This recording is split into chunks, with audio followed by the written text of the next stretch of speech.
We were at a housewarming for Megan, my MIL, Mike, my FIL, and William, my BIL's family. The table was set with luxurious appetizers. It was about time for the meal. But Megan headed towards the kitchen and brought back something.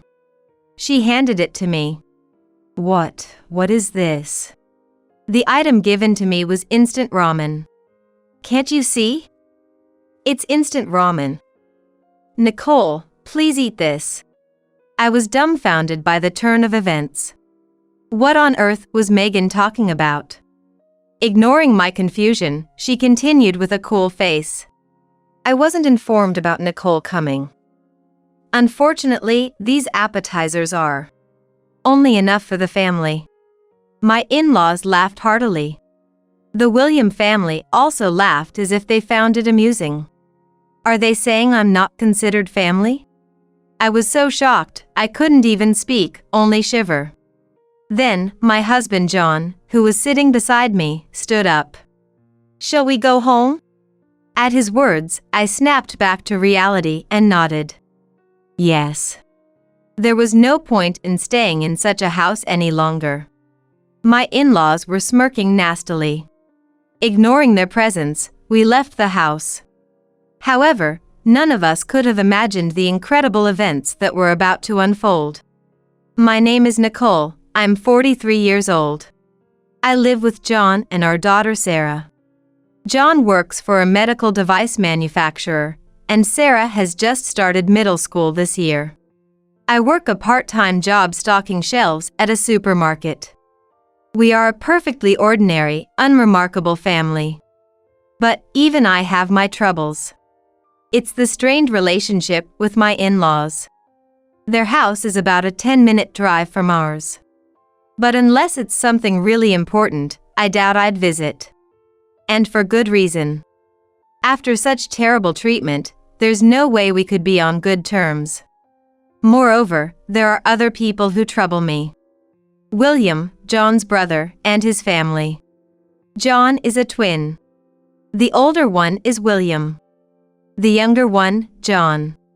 Perhaps because he was born first, it seemed like William always had a one-up on John from the beginning. As a result, my in-laws tended to dote on William more.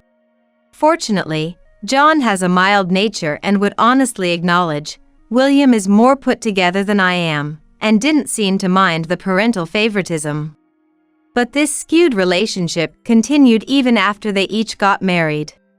And eventually, it started affecting his wife, me, and our daughter, Sarah. 14 years ago. I married John, my longtime classmate. John is very gentle and kind.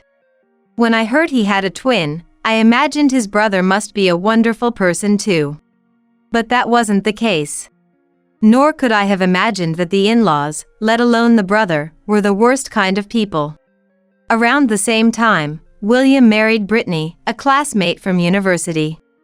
Brittany, William's wife, came from a wealthy family that ran a construction business. My in-laws welcomed her. Brittany loves flashy and brand name things. She clicked with my in-laws, who also love new and flashy things. As for me, I come from a very ordinary middle-class family, nothing special.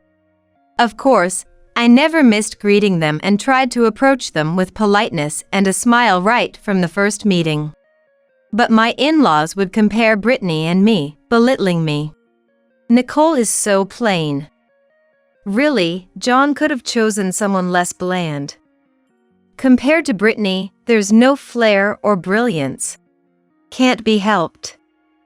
After all, if John is lackluster, he can't marry someone with any remarkable qualities. Just like that, they would casually say things that seemed like nothing but unreasonable accusations. My in-laws blatantly favored William. John and his wife, me, were also treated as inferior. I was fed up but managed to endure it by ignoring their comments. A year later, Brittany and I gave birth to daughters in the same year. Both girls. My daughter is Sarah. Brittany's daughter was named Hannah. I was happy just that Sarah was born, but my in-laws were not. They seemed eager to complain, hurling terrible words at us. One way or another, compared to Brittany's child, Nicole's child is ugly. That's true. Hannah is adorable, but Sarah has big nostrils and a weird face. Well, she must resemble Nicole. Poor thing. This was something I couldn't forgive. I could still bear it if it was just about me, but there was no reason for them to talk about Sarah. Megan, Mike, Sarah is still a baby. Please stop saying bad things about her looks. Oh, but it's the truth. Nicole, you shouldn't be jealous of Brittany and her daughter. What? That's not it at all. I retorted immediately, but they didn't take me seriously. Mike tried to calm us down. I thought he was intervening on our behalf, but that was not the case. Nicole, I understand you're upset about being told the truth, but you have to gracefully admit when you're inferior, like John does. What are these people talking about? I was astounded. I wonder if John has always felt this way. Being compared to William. He once said, "Mom and Dad love William." Well, I'm used to it, so it doesn't bother me much. When the in-laws made snide remarks, it was often directed at me alone. So, John probably doesn't know that even I am being demeaned to that extent. I thought about talking to John, but after all, they are his parents. I didn't want to make things awkward going forward. Angry as I was, I decided to calm down for now. I should minimize my interaction with my in-laws. Eventually, the children will grow up. Then, the gatherings at the in-laws' house that happen every so often will eventually cease. That's what I thought. But the situation took an unexpected turn. Time passed, and Sarah became a middle schooler. I'm home. Sarah came home, her voice lacking its usual energy. Welcome back. What's wrong? You seem down. Yeah, I saw Hannah at school today. Hannah is Sarah's cousin. The William family lives near us. Though they went to different elementary schools, they ended up at the same middle school due to district zoning. Sarah and Hannah are in different classes, but being in the same grade, they sometimes see each other around school. The William family, though not as much as the in-laws, looks down on our family. William mocks John, and Brittany is haughty. Their daughter Hannah is no exception. It seems Hannah bragged to Sarah the first chance she got. There was a party at Grandma's house recently. It was to celebrate me entering middle school. I got so many presents.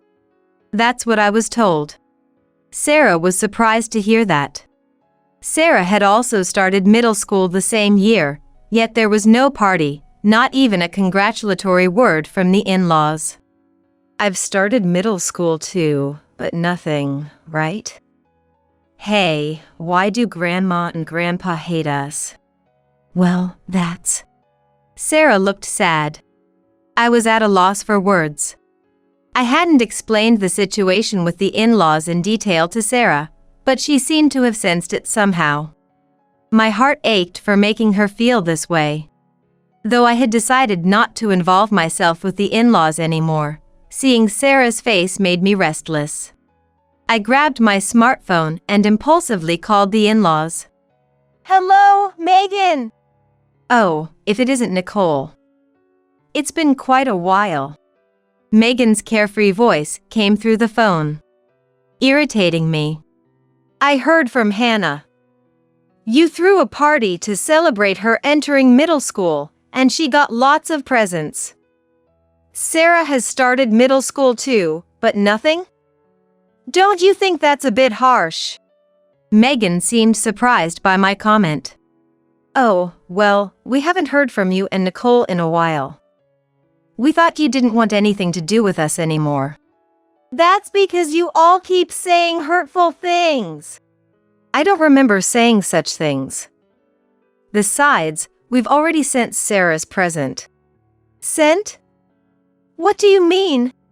Just then, a courier arrived at the house. Sarah went to receive the package. I gestured for Sarah to open it while still holding my smartphone to my ear.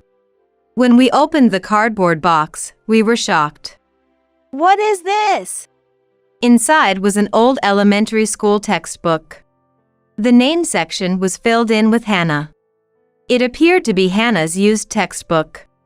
What is this supposed to be? What do you mean? I heard from Hannah. It seems Sarah's grades aren't very good.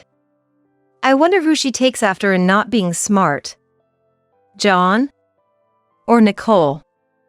Either way, maybe instead of starting middle school, she should re-enroll in elementary school? Megan laughed heartily at her own joke. Sarah's grades were not particularly bad. Probably, Hannah had just spread something amusing she made up. And this textbook was likely something they were planning to throw away. Whether Megan's loud voice came through the phone or not, Sarah was shaking with anger. This was unforgivable. Megan! It's fine if you mock me, but please stop doing such terrible things to Sarah. Oh, scary, scary. With all that anger, I'm sure you're getting more wrinkles by the day. Brittany, on the other hand, seems to be getting younger and more beautiful. Megan went on and on. There was no point in continuing the conversation. I hung up the phone. My anger was boiling over. I had kept silent because I didn't want to destroy the relationship, but I had reached my limit. I told John everything. Can you believe what happened? I've put up with a lot, thinking they're your parents. But making fun of Sarah too, that's unforgivable. John was silent for a moment, his face a mix of emotions. Then he spoke. So, Nicole and Sarah have been subjected to this too. I've been told off plenty in the past, always compared to William and told I was inferior. I got so used to it, I became numb, pretending it didn't affect me. But for them to say such things to you and Sarah, that's going too far. I'll speak up clearly. I'm glad you understand, John. I felt relieved. But I was also anxious that it might be pointless for John to say anything now. Unfortunately, my fears were realized. It's no use, they don't understand, and nothing's been resolved. After several calls to the in-laws, John looked defeated. I guess it was futile after all. With the way things were, a few words from us weren't going to change anything. We don't have to force ourselves to deal with my mom and dad anymore. I'll step in when something comes up. John said, so I decided gratefully to do just that. Now, we wouldn't have to deal with those people anymore. Or so I thought. A while later, we heard that the in-laws were building a new house to live in with William's family. Brittany's family runs a construction company, so it seems they're handling the building. We had already built a small but lovely house for ourselves at a local shop. It's a modest home, but we like it. What the in-laws decide to do with their house is none of our business. That's what I thought, not paying much mind to it. But a few days later, when I was buying ingredients for dinner at the supermarket. Oh, if it isn't Nicole. Ah, Brittany. I thought it was unfortunate to run into someone unpleasant. The William family lives not too far from us. Our living areas overlap, so I usually try to shop at stores further away. But the place I usually go to was closed today, so I ended up at the nearby supermarket. To run into Brittany just then was unlucky. It's been a while. We hardly see each other, do we? Yes, well. Do you know? Our new house will be finished next month. We're having a housewarming party, and I'd really like you to come. But I'm not exactly liked by Megan and the others. As I instinctively backed away, Brittany moved closer. What are you talking about? That's not true. Megan and the others are just misunderstanding. I'll talk to them for you. Brittany kept going. Besides, I've been feeling lonely, living so close yet hardly seeing you and your family. Hannah says the same. She wants to play with Sarah. It's a good opportunity to deepen our bond. Well. Ignoring my hesitation, Brittany forcefully continued the conversation, insisting we would be welcome. Eventually, I was overwhelmed and nodded. That night, I shared what happened today with Sarah and John. I was surprised, but John said, "If Nicole is going, I'll go too." Sarah joined in, and eventually, the three of us decided to attend the housewarming party. Certainly, the thought of meeting my in-laws was depressing. However, since Brittany said she would back us up with the in-laws, resolving any lingering awkwardness couldn't hurt. With that in mind, we visited my in-laws' house the following month as a family. The in-laws and William's family's house, which I saw for the first time, was very impressive.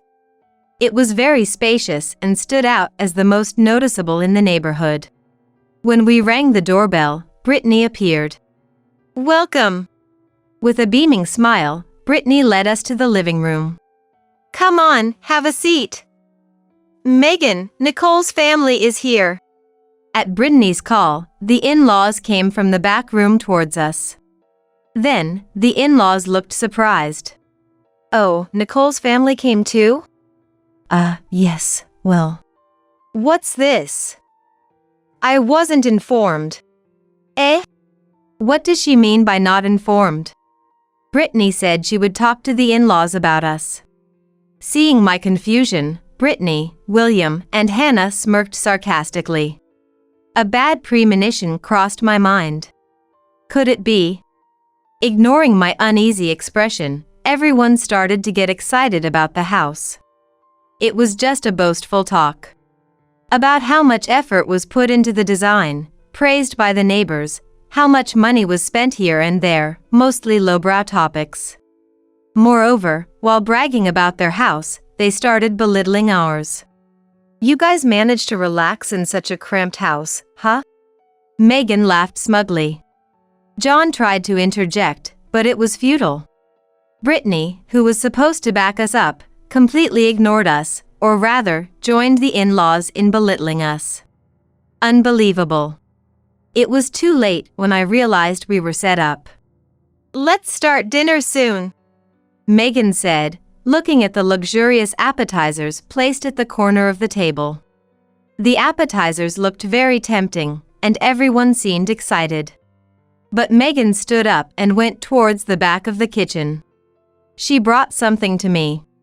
What is this? It was instant ramen. Can't you see? It's instant ramen. Nicole, please eat this. The appetizers are not for you. I couldn't believe Megan's words and thought I misheard. I blinked repeatedly, stunned. What are you saying, Mom? There's plenty of appetizers right there. John immediately raised his voice. But Megan continued with a cool face. I wasn't informed about Nicole. Unfortunately, these appetizers are only enough for the family. The in-laws laughed mockingly. Brittany and her family also laughed as if it was amusing. Brittany had lied about backing us up with the in-laws and lured me into this house. They intended to mock us from the start. Am I not considered family? I was so shocked I couldn't even speak, just tremble. Then, John, who was sitting, stood up. Shall we go? At his words, I came to my senses and nodded. Yes. There was no point in staying in such a house any longer. I was foolish to trust Brittany. Since they're even living together, it's clear she's on the in-laws' side. Regretting, I stood up. John was already preparing to leave at the entrance. Sarah was also packing her things. Then, William approached the entrance and said to John, John, you're as simple-minded as ever. Just play nice with Mom and Dad. Then, maybe they would have let you eat a little. He laughed vulgarly. William, that's low. I'm disappointed. John said coldly, then opened the front door. Glancing back, Hannah, hidden by William, stuck her tongue out at Sarah. Sarah ignored her. She must have thought it pointless to engage. There's no deepening of ties with such a family. This is how we left the in-laws' house. Returning to our own home felt reassuring. Despite being called small and cheap, our home is the best to us. Are you okay, Sarah? I was concerned for Sarah. Yeah, I don't care at all. I won't be hurt by such low-level people, Sarah said bravely, and I felt relieved. Oh. At that moment, Sarah seemed to realize something. What's wrong? I left my smartphone at their house. What should I do? Oh, I see. Then I'll call and ask for it. The thought of speaking to those people again made me hesitant, but it was unavoidable. Just as I was about to take out my smartphone to call. Outside seemed to be a disaster. And tornado? I muttered, and immediately John said, Nicole, Sarah, close the window. John shouted, and recalls the window as quick as possible. The whole house was shaking intensely. It was like as if an earthquake happening. It seemed like dishes might fall from the cupboard at any moment. Fortunately, the shake stopped after a few minutes. Is everyone okay? I asked, and they both nodded. Luckily, it seemed like only a few things had fallen from the shelves. We quickly turned on the TV, and every channel was reporting the tornado sudden happened. It was quite a big one, and the epicenter was shown to be in this area. We looked at each other. Thoughts of my in-laws and William's family crossed my mind. I hoped they were safe, but just in case. And we had to retrieve Sarah's smartphone anyway. I'll check on them. I dialed from my smartphone. But Megan didn't pick up at all. John also tried calling William, but only the call tone echoed. I have a bad feeling about this. Let's go check it out. So, we went back to my in-laws' house again. I didn't want to see those unpleasant people, but I couldn't sleep well thinking something might have happened. What we saw was astonishing. The house was completely collapsed. There was no trace of the newly built two-story house, only chunks of concrete. Furniture was scattered everywhere gone.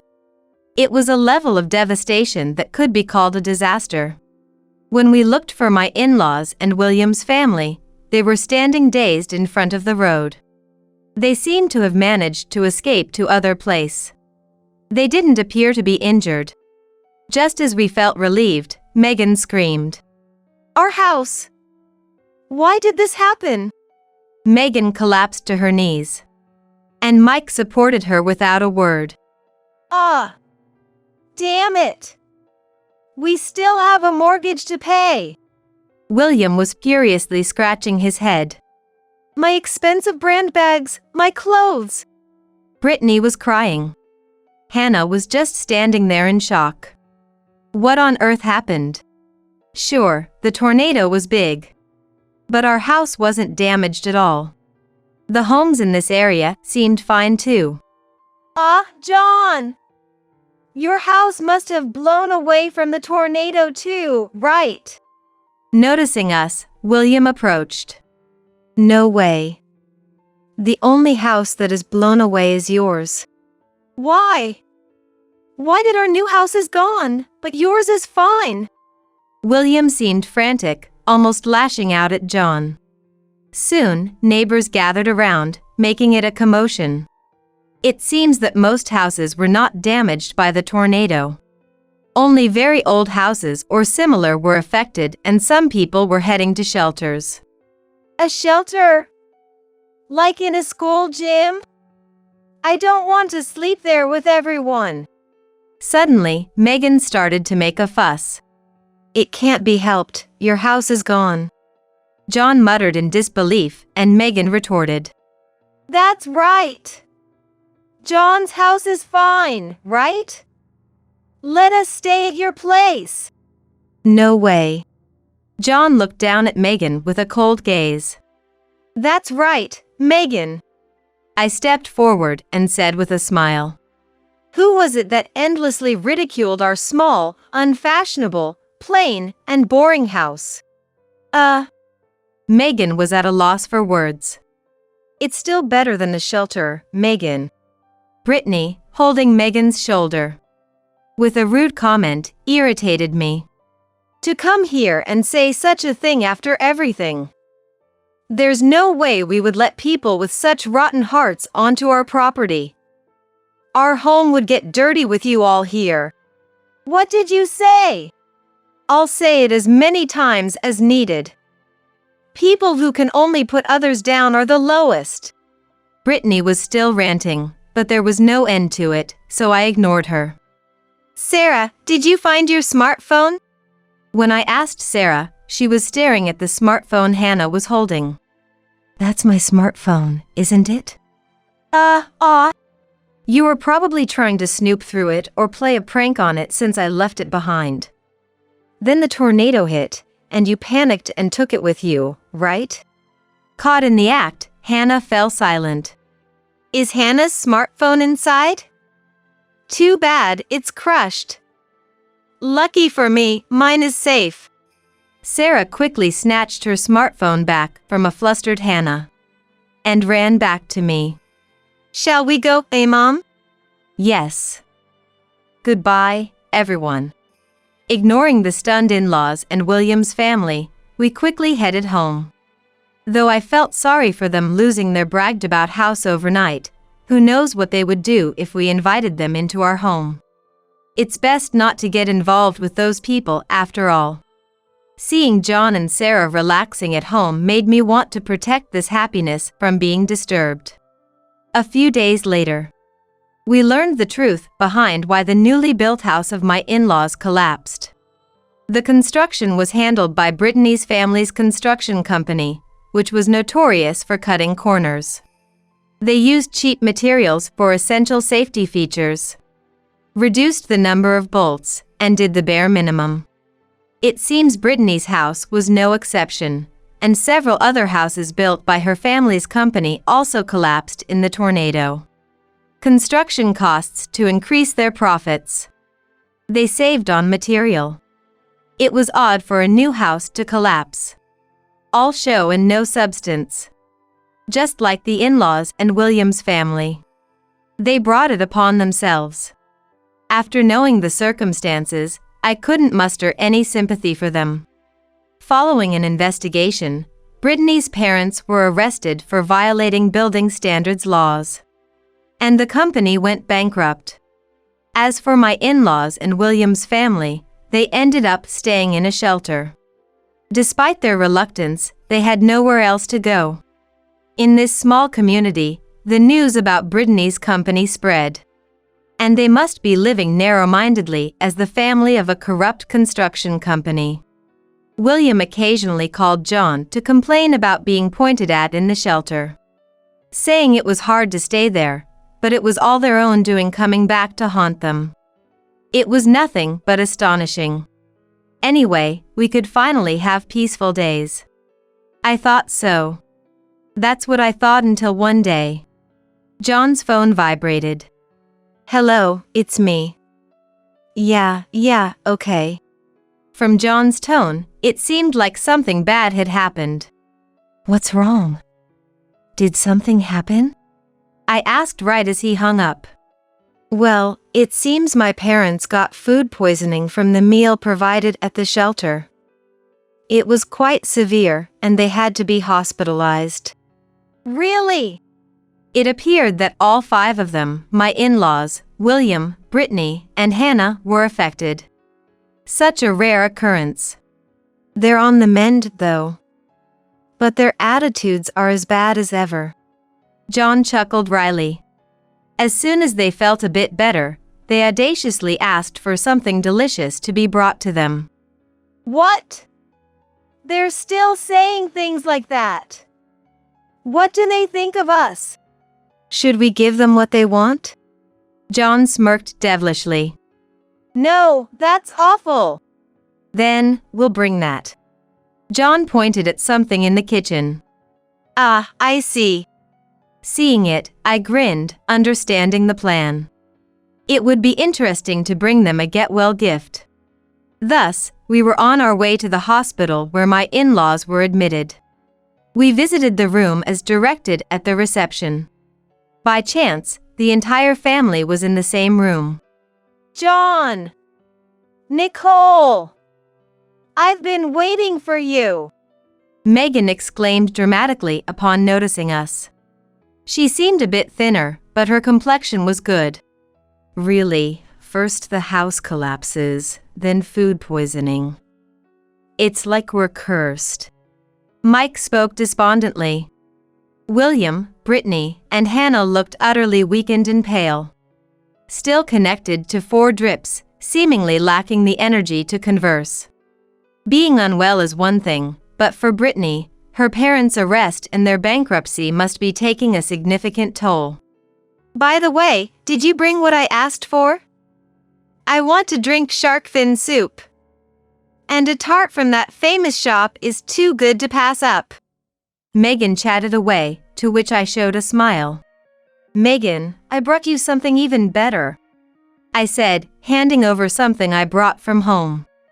It was instant ramen. What? What is this? You said it yourself, Megan. Instant ramen for those who are not family.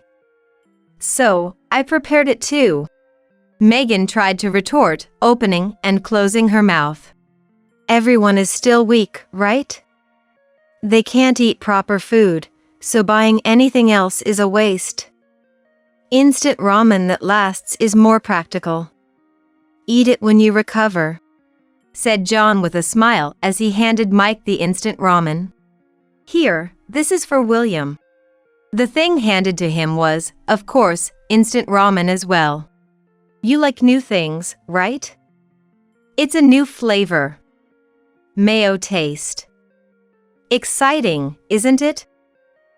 William looked at the instant ramen with a pale face, seemingly too drained to retort. I handed Brittany her instant ramen. You like luxurious things, right? Instant ramen that celebrities eat. It fits you perfectly, though I don't know what it tastes like, I said with a forced smile, to which Brittany glared at me resentfully. Even her stare didn't bother me anymore. Sarah also handed Hannah her instant ramen with a smile. Hannah likes sweets, right? Here's chocolate-flavored instant ramen from me. Here you go. Hannah looked like she was about to cry. Well, we're going to head back, John said, as if to conclude their visit. Sarah and I followed suit. But after a moment of thought, I stopped and turned back. Mike said it seemed like you were cursed, but I think it's all your own doing. You're just reaping what you've sown. Bad things happen because you did bad things. The in-laws and William's family looked frustrated. This felt like a punishment for all the times they had belittled us. I hope they reflect on their foolish actions a bit while in the hospital. On our way back, John said, Anyway, it was a good thing we kept those various flavors of instant ramen we got from the party bingo game. They were too exotic to try eating. Who knew they'd come in handy like this? They were useful. We laughed together. After about a week, the in-laws were discharged from the hospital. It was thought they would return to the shelter, but that was not possible. Everyone at the shelter refused to let the in-laws come back.